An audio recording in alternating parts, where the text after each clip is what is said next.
Bugun men sizga juda muhim masalani oddiy tilda tushuntirib beraman. Prezident tomonidan ajratiladigan 20 million so'mlik yordamni kim olishi mumkin? Buning uchun qayerga murojaat qilish kerak? Qanday hujjatlar kerak bo'ladi va eng asosiysi, odamlar qaysi xatolar sababli bu pulni ola olmay qolmoqda? Bu mavzu har bir oilaga tegishli bo'lishi mumkin. Chunki bugun ko'pchilikning daromadi ish joyi, farzandining o'qishi, davolanish xarajatlari yoki uy sharoiti bo'yicha yordamga ehtiyoji bor. Men darhol aytib qo'yaman, bu pul hammaga avtomatik tarzda beriladigan sovg'a emas. Uni olish uchun aniq mezonlar, ariza, tekshiruv va tasdiqlash tartibi bor. Shuning uchun videoni oxirigacha ko'ring. Chunki bitta noto'g'ri qadam yoki bitta yetishmayotgan hujjat sababli arizangiz rad bo'lishi mumkin. Kanalga hoziroq obuna bo'ling, videoga like bosing. Chunki men bunday muhim ijtimoiy yordamlar, subsidiya, nafaqa va davlat dasturlari bo'yicha eng kerakli ma'lumotlarni sodda qilib tushuntirib boraman. Avval qanday edi?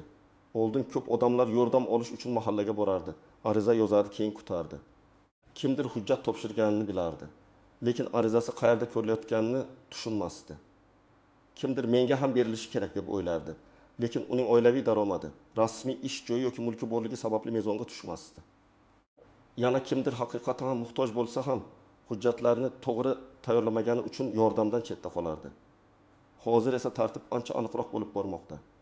Yordamlar ko'proq mahalla tizimi, ijtimoiy himoya yagona reyestri, kambag'allikni qisqartirish bo'yicha hokim yordamchilari, yoshlar yetakchilari, xotin-qizlar faollari va tegishli davlat xizmatlari orqali ko'rib chiqiladi. Ya'ni endi kim tanishi bor bo'lsa oladi degan tushuncha asta-sekin kamayishi kerak. Chunki ariza beruvchining oilaviy holati, daromadi, ish bilan bandligi, farzandlari soni, nogironligi bor yo'qligi, davolanishga ehtiyoji, uy-joy sharoiti va boshqa omillar tekshiriladi. 21 million so'mlik yordam deganda ko'p hollarda bir martalik moddiy yordam, muayyan toifadagi fuqarolarga beriladigan ijtimoiy ko'mak, ayrim holatlarda esa kasb-hunar o'rganish, bandlikka ko'maklashish, o'zini o'zi band qilish yoki oilaning og'ir vaziyatini yengillashtirish uchun ajratiladigan mablag' tushuniladi. Men bu yerda eng muhim narsani aniq aytaman. Har bir hududda tartibning ijrosi, qabul qilinadigan ariza turi va mablag' manbasi farq qilishi mumkin. Shuning uchun siz falon odam oldi, demak men ham darhol olaman deb emas, balki mening holatim qaysi mezonga tushadi deb yondashishingiz kerak. Birinchi navbatda bu ma'lumot kam ta'minlangan oilalar uchun muhim. Masalan, oilada 5 kishi yashaydi. Faqat bitta odam mavsumiy ishda ishlaydi. Oylik daromad doimiy emas. Uyda 2 nafar maktab o'quvchisi bor. Bunday oilada oziq-ovqat, kiyim-kechak, darslik, transport va kommunal to'lovlar bosimi yuqori bo'ladi. Agar oilaning real daromadi yetarli bo'lmasa, ular mahalla orqali ijtimoiy yordamga murojaat qilishi mumkin. Ikkinchi toifa o'quvchisini yo'qotgan yoki yolg'iz farzand tarbiyalayotgan onalar. Masalan, ayol 2 farzandi bilan ijarada yashaydi. Rasmiy ishga joylasha olmayapti. Kichik farzandi bog'chaga bormaydi. Katta farzandi maktabda o'qiydi. Bunday holatda yordam faqat pul berish emas, balki ayolni ishga joylashtirish, kasbga o'qitish, farzandini bog'chaga joylashtirish, kerak bo'lsa bir martalik moddiy yordam ajratish orqali ham ko'rsatilishi mumkin. Uchinchi toifa nogironligi bo'lgan shaxslar yoki oilasida nogiron farzandi bor fuqarolar. Misol uchun bir oilada nogironligi bo'lgan bola bor, ota oddiy ishchi, ona esa bolaga qaragani uchun ishlay olmaydi. Davolanish, dori-darmon, reabilitatsiya, transport xarajatlari doimiy bo'ladi. Bunday oilalar yordam so'raganda faqat daromad emas, balki tibbiy ehtiyoj ham inobatga olinishi mumkin. Bu yerda tibbiy hujjatlar, nogironlik guvohnomasi, shifokor xulosasi juda muhim. 4-toifa ishsiz yoshlar. Lekin bu yerda juda muhim farq bor. Agar yosh odam ishlashni xohlamasa, taklif qilingan ishni rad etsa, o'qishga yoki kasb o'rganishga qiziqmasa, unga pul berish masalasi qiyin bo'ladi.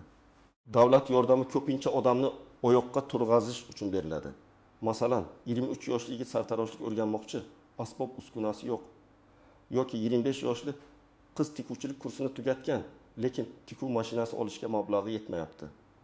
Bunday holatda yordam pul shaklida emas, jihoz, subsidiya yoki o'qitish xarajati ko'rinishida bo'lishi ham mumkin. 5-toifa vaqtincha og'ir vaziyatga tushib qolgan oilalar. Masalan, oilaning asosiy boquvchisi kasal bo'lib qoldi. Operatsiya kerak. Shu sababli daromad to'xtadi. Yoki uyda yong'in bo'ldi. Asosiy jihozlar zarar ko'rdi yoki kutilmagan tibbiy xarajatlar chiqdi. Bunday holatlar oddiy kam ta'minlanganlikdan farq qiladi. Bu favqulodda og'ir vaziyat bo'lgani uchun arizada vaziyat aniq yozilishi va hujjatlar bilan tasdiqlanishi kerak. Agar oilangizning rasmiy va norasmiy daromadi yetarli bo'lsa, uy joyingiz, avtomobilingiz, barqaror biznesingiz bo'lsa, siz bu yordamni olishga umid qilmasligingiz kerak. Chunki bu mablag'ning maqsadi hammaga teng tarqatish emas, balki eng ehtiyojmandlarga yordam berishdir. Masalan, bir oilada 2 kishi rasmiy ishlaydi. Umumiy oylik daromad taksir 10 million so'm, nomida avtomobil bor. Farzandlari xususiy ta'lim markazlariga boradi. Bunday oila 1 million so'mni olishga ariza bersa, ehtimol rad javobi oladi. Bu normal holat. Yana bir misol. Fuqaro rasmiy ishsiz ko'rinadi, lekin amalda savdo qiladi, doimiy daromadi bor. Bank kartasiga muntazam pul tushadi. Nomida do'kon yoki transport vositasi mavjud. Tekshiruv vaqtida bu ma'lumotlar ko'rinishi mumkin.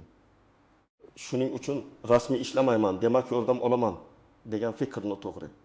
Davlat tizimlari tobora bir-biriga ulanib bormoqda.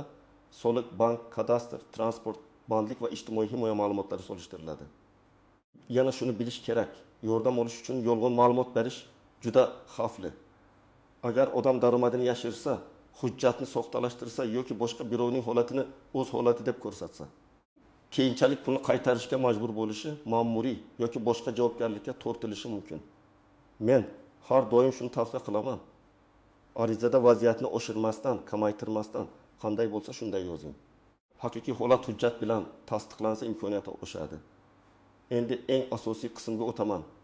Amalda nima qilish kerak? Birinchi qadam, yashash joyingizdagi mahalla fuqarolar yig'iniga murojaat qilasiz. Mahallada rais, hokim yordamchisi, xotin-qizlar faoli, yoshlar yetakchisi yoki ijtimoiy xodim bo'lishi mumkin. Siz ularga mening oilamning ahvoli mana shunday. İlk 1 million so'mlik moddiy yordam yoki tegishli ijtimoiy ko'mak olish tartibini tushuntirib bering deb aniq murojaat qilasiz. Ikkinchi qadam, ariza yozasiz. Arizada shunchaki pul kerak deb yozish yetarli emas. Men arizada quyidagilar bo'lishini tavsiya qilaman. Oilada nechta kishi yashaydi, kim ishlaydi, kim ishlamaydi? Oylik daromad qancha? Nima sababdan yordam so'ralmoqda? Pul nimaga ishlatiladi? Hozirgi muammo qachondan beri davom etmoqda? Masalan, men 2 farzandim bilan yashayman. Turmush o'rtog'im bilan ajrashganman. Aliment muntazam kelmaydi. Kichik farzandim kasal bo'lgani uchun dori-darmonga xarajat ko'paygan. Vaqtincha moddiy yordam so'rayman deb yozilsa, holat ancha tushunarli bo'ladi. 3-qadam, hujjatlarni tayyorlaysiz. Odatda pasport yoki ID karta. Oila a'zolari haqida ma'lumot, nikoh yoki ajrim hujjati, farzandlarning tug'ilganlik guvohnomasi, nogironlik bo'lsa tegishli ma'lumotnoma, davolanish bo'lsa shifokor xulosasi, ishsizlik holati bo'lsa bandlik organidan ma'lumot. Ijara shartnomasi bo'lsa uning nusxasi kerak bo'lishi mumkin. Har bir holatda ro'yxat farq qiladi. Shuning uchun mahalladan yoki tuman ijtimoiy himoya bo'limidan aniq ro'yxatni so'rang. 4-qadam. Sizning yashash sharoitingiz o'rganilishi mumkin. Bu degani mas'ul xodimlar uyingizga kelib, oilaviy ahvolingizni ko'radi, qo'shnilar bilan gaplashishi, daromad va ehtiyojni bog'lashi mumkin. Ba'zi odamlar bundan xafa bo'ladi. Lekin men buni normal jarayon deb tushuntiraman. Chunki davlat mablag'i ajratilayotganda uning haqiqatan ham muhtoj oilaga borayotganini tekshirish kerak. 5-qadam. Arizangiz komissiya yoki mas'ul tashkilot tomonidan ko'rib chiqiladi. Bu yerda qaror darhol chiqmasligi mumkin. Ba'zan bir necha kun, ba'zan bir necha hafta kutishga to'g'ri keladi. Siz ariza topshirgan sanani, kim qabul qilganini, telefon raqamini, ariza raqam bo'lsa uni yozib qo'ying. Keyin men topshirgandim, lekin bilmayman qayerda qoldi deb yurmaslik uchun har bir bosqichni qayd qilib boring. Birinchi misolni olaylik. Oila, ota, ona va 3 farzand. Ota kunlik ishga chiqadi, oyga o'rtacha 2 million so'm topadi, lekin bu doimiy emas. Ona ishlamaydi, chunki kichik farzand 2 yoshda. Katta farzand maktabga boradi, ikkinchisi bog'chada. Oila ijarada yashaydi, ijara 1 million so'm. Bu oilada daromadning katta qismi ijaraga ketadi. Agar ular yordam so'rasa, arizada ijara xarajati, farzandlar soni, otaning daromadi doimiy emasligi, oziq-ovqat va kiyim-kechak xarajatlari aniq ko'rsatilishi kerak. Bunday holatda birga 5 million so'm bir martalik yordam sifatida berilsa, u oilaga bir oy oziq-ovqat yoki bolalarning maktab xarajatini yopishga yordam beradi. Ikkinchi misol, yolg'iz ona bitta farzandini tarbiyalaydi. O'zi tikuvchilikni biladi. Lekin tikuv mashinasi yo'q. U menga pul bering deb murojaat qilsa, balki bir martalik yordam masalasi ko'riladi. lekin u men tikuvchilik qilib daromad topmoqchiman. Mijozlarim bor. Menga tikuv mashinasi yoki boshlang'ich jihoz uchun ko'mak kerak deb murojaat qilsa, masala boshqacha baholanadi. Chunki bu yordam uni doimiy daromadga olib chiqishi mumkin. Bu davlat uchun ham, fuqaro uchun ham foydaliroq. Uchinchi misol. Talaba yoki yosh fuqaro ish qidiryapti. U 2 million so'mni oddiy xarajatga so'rashi mumkin, lekin agar oilasi og'ir ahvolda bo'lmasa, rad javobi olishi ehtimoli yuqori. Biroq u kasb-hunar kursiga yozilmoqchi bo'lsa, sertifikat olib ishga kirish imkoniyati bo'lsa, yoshlar yetakchisi orqali yoshlar daftari yoki boshqa dasturlar doirasida yordam so'rashi mumkin. Bu yerda maqsad aniq bo'lishi kerak. Men shu kursni tugatsam, falon joyga ishga kiraman yoki shu asbobni olsam, oyiga kamida 2-3 million so'm topishni boshlayman. 4-misol. Oilada bemor bor va dori-darmon xarajati oyiga 200 ming so'm. Oila daromadi 2 million so'm. Kommunal to'lov, oziq-ovqat, transportdan keyin davolanishga mablag' yetmaydi. Bunday holatda shifokor xususasi, dorilar ro'yxati, analizlar, kasallik tarixi bo'yicha hujjatlar ilova qilinsa, ariza kuchliroq bo'ladi. Chunki kasalman deyish boshqa, hujjat bilan ko'rsatish boshqa. Birinchi nozik jihat, ro'yxatda turishning o'zi pul kafolatlaydi degani emas. Masalan, temir daftar, ayollar daftari, yoshlar daftari yoki ijtimoiy reyestrda bo'lish ayrim yordamlar uchun asos bo'lishi mumkin. Lekin har bir to'lov bo'yicha alohida qaror bo'ladi. Ba'zan odam ro'yxatda bo'ladi, lekin aynan 1 million so'mlik yordam uchun navbat. Mablag' limiti yoki boshqa mezon sababli ko'tirishi mumkin. Ikkinchi nozik jihat, pul har doim naqd yoki kartaga tushadigan ko'rinishda bo'lmasligi mumkin. Ba'zi yordamlar mahsulot, dori, asbob-uskuna, o'quv kursi to'lovi, kontraktning bir qismi, ijara kompensatsiyasi yoki boshqa yo'naltirilgan ko'mak shaklida beriladi. Odamlar ko'pincha menga pul berishmadi deb norozi bo'ladi, lekin aslida yordamning maqsadi aniq ehtiyojni qoplash bo'lishi mumkin. Uchinchi nozik jihat, bir oiladan bir necha kishi alohida murojaat qilsa, bu har doim ham ijobiy natija bermaydi. Agar ular bitta xo'jalikda yashasa, umumiy daromad va umumiy sharoit baholanadi. Masalan, ota-onasi bilan bir uyda yashaydigan farzand, men alohida yordam olaman deb o'ylashi mumkin. Lekin ro'yxatga olishda ularning birga yashashi, umumiy oshxonasi, umumiy xarajati inobatga olinishi mumkin. 4-nozik jihat. Bank kartasi va telefon raqami sizning nomingizda bo'lishi kerak bo'lishi mumkin. Agar pul o'tkaziladigan bo'lsa, karta ma'lumotlari noto'g'ri, muddati o'tgan yoki boshqa odam nomida bo'lsa, to'lov kechikadi. Shuning uchun ariza berishdan oldin ID kartangiz, telefon raqamingiz va bank kartangizdagi ma'lumotlar mosligini tekshiring. 5-nozik jihat, qarzdorlik, aliment, sud qarori yoki boshqa huquqiy holatlar ham ta'sir qilishi mumkin. Masalan, yolg'iz ona aliment olmayotgan bo'lsa, aliment bo'yicha ijro hujjati yoki murojaat qilganini tasdiqlovchi ma'lumot unga yordam beradi. Chunki bu uning daromadi haqiqatdan ham kelmayotganini ko'rsatadi. Aksincha, aliment olmayman deb aytib, lekin hech qayerga murojaat qilmagan bo'lsa, vaziyatni isbotlash qiyinlashadi. Birinchi xato, odamlar arizada muammoni umumiy yozadi. Yordam kerak, pulim yo'q, qiynalyapman degan gaplar yetarli emas. Siz aniq yozishingiz kerak. Nima uchun qiynalyapsiz? Qachondan beri, qancha daromadingiz bor? Qaysi xarajat bosim qilmoqda? So'ralayotgan 1 million so'm nimaga ishlatiladi? Ikkinchi xato, hujjatlarni to'liq bermaslik. Masalan, odam nogiron farzandi borligini aytadi, lekin hujjatini olib kelmaydi, yoki ijarada yashashini aytadi, lekin ijara shartnomasi yo'q, yoki davolanishga pul kerak deydi, lekin shifokor xulosasi yo'q. Hujjat bo'lmas. Mas'ul xodim sizga ishonmasligi uchun emas, balki qaror chiqarish uchun asos yetarli bo'lmagani sababli ariza sust ko'rinadi. 3-xato, noto'g'ri joyga murojaat qilish. Ba'zi masalalar mahallada hal bo'ladi. Ba'zilari tuman ijtimoiy himoya bo'limida, ba'zilari bandlik bo'limida, ba'zilari yoshlar yetakchisi orqali, ba'zilari esa MyTalk.gov o'z yoki davlat xizmatlari markazi orqali yuritiladi. Shuning uchun birinchi savolingiz shunday bo'lsin. Mening holatim bo'yicha mas'ul tashkilot qaysi? Shunda vaqtingiz ketmaydi. 4-xato, og'zaki gap bilan cheklanib qolish. Men har doim yozma ariza berishni maslahat beraman. Og'zaki aytilgan gap esdan chiqishi mumkin, lekin yozma ariza qayd qilinadi. Arizangiz qabul qilinganini tasdiqlovchi belgi, raqam yoki hech bo'lmasa qabul qilgan xodimning ism familiyasini yozib oling. 5-xato, rad javobidan keyin sababni so'ramaslik. Agar sizga yordam berilmasa, darhol janjal qilishdan oldin rad etish sababi nima qaysi hujjat yetishmadi, qaysi mezonga tushmadim, qayta murojaat qilishim mumkinmi deb so'rang. Ba'zan muammo bitta ma'lumotnomada bo'ladi. Uni to'g'rilab qayta topshirish mumkin. Endi men sizga tartibni ketma-ket aytaman. Birinchi kun mahallaga boring. O'zingiz bilan ID karta, telefon, bank kartangiz, farzandlar hujjatlari va bor tibbiy hujjatlarni olib boring. Mas'ul xodimga vaziyatingizni og'zaki tushuntiring va aynan qaysi yordam turiga mos kelishingizni so'rang. Ikkinchi qadam, uyga kelib arizani tartibli yozing. Arizada ism, familiyangiz, manzilingiz, telefon raqamingiz, oilaviy ahvolingiz, daromadingiz, muammo sababi va so'ralayotgan yordam maqsadi bo'lsin. Masalan, oilamda 4 nafar kishi bor. Hozirda doimiy ish joyim yo'q. Turmush o'rtog'im vaqtincha ishlamayapti. 2 farzandim maktabda o'qiydi.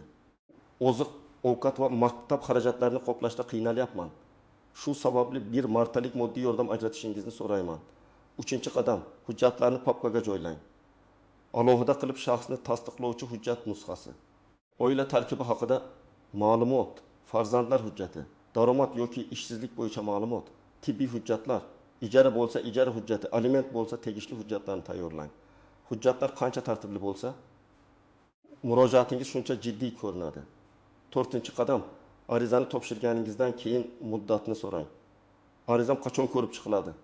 Natijani qayerdan bilaman? Telefon orqali xabar beriladimi? Qo'shimcha hujjat kerak bo'lsa kim aytadi degan savollarni bering. Bu oddiy savollar, ulardan uyalmang. 5-qadam, agar sizga tekshiruv uchun kelishsa, vaziyatingizni yashirmang. Uy sharoitini ko'rsating, daromadni real ayting, xarajatlarni tushuntiring. Lekin ortiqcha hissiyotga berilib, bor narsani ham yo'q deb ko'rsatishga urinmang. Mas'ul xodimlar ko'p holatni ko'rgan bo'ladi, soxta gap tez seziladi. 6-qadam, javob chiqqandan keyin natijani tekshiring. Agar tasdiqlansa, pul qachon va qanday tushishini so'rang. Agar rad etilsa, sababni yozma yoki aniq tushuntirish sifatida oling. Keyin yetishmagan hujjat bo'lsa to'ldiring. Holatingiz o'zgarsa qayta murojaat qiling. Men sizga yana bir narsani qat'iy aytaman. Hech kimga pulni chiqarib beraman deb oldindan pul bermang. Agar kimdir sizdan 2 million so'mni olib beraman, faqat menga falon summa berasiz desa, bu juda shubhali. Davlat yordami rasmiy tartibda beriladi. Ariza, hujjat, tekshiruv va qaror bo'ladi. Tanishingiz orqali tezlashtirish, pul evaziga ro'yxatga kiritish, soxta hujjat tayyorlash kabi takliflardan uzoq bo'ling. Yana shuni biling. Ijtimoiy yordam olish uyat emas. Agar oilangiz haqiqatan ham og'ir vaziyatda bo'lsa, murojaat qiling. Davlat dasturlarining maqsadi ham shunday oilalarga yordam berish, lekin yordamni halol, qonuniy va asosli yo'l bilan so'rash kerak. Shunda siz ham o'zingizni noqulay his qilmaysiz. Mas'ullar ham sizning holatingizni to'g'ri baholay oladi. Demak, prezident tashabbuslari va davlat ijtimoiy dasturlari doirasida ajratiladigan 5 million so'mlik yordamni olish uchun eng muhim narsa bu. Sizning holatingiz mezonga mos bo'lishi, arizangiz aniq yozilishi, hujjatlaringiz to'liq bo'lishi va murojaatingiz rasmiy tartibda topshirilishi. Bu pul hammaga birdek beriladigan to'lov emas. U ehtiyojmand, og'ir vaziyatdagi yoki o'zini tiklab olish uchun ko'makka muhtoj fuqarolarga yo'naltiriladi. Men tavsiya qiladigan eng to'g'ri yo'l, bugunoq mahallangizga boring. Holatingizni tushuntiring. Qaysi dasturga mos kelishingizni so'rang. Kerakli hujjatlar ro'yxatini oling va arizani yozma tarzda topshiring. Hamma narsani aniq, tartibli va hujjat bilan qilsangiz, imkoniyatingiz oshadi. Sizning hududingizda bu yordam bo'yicha qanday tartib bo'lyapti? Kimlar oldi? Kimlarga rad javobi berildi? Izohlarda yozib qoldiring. Boshqa odamlar ham sizning tajribangizdan foyda oladi. Videoga like bosing, kanalga obuna bo'ling va yaqinlaringizga ham yuboring. Chunki bitta to'g'ri ma'lumot bir oilaning muammosini yengillashtirishi mumkin.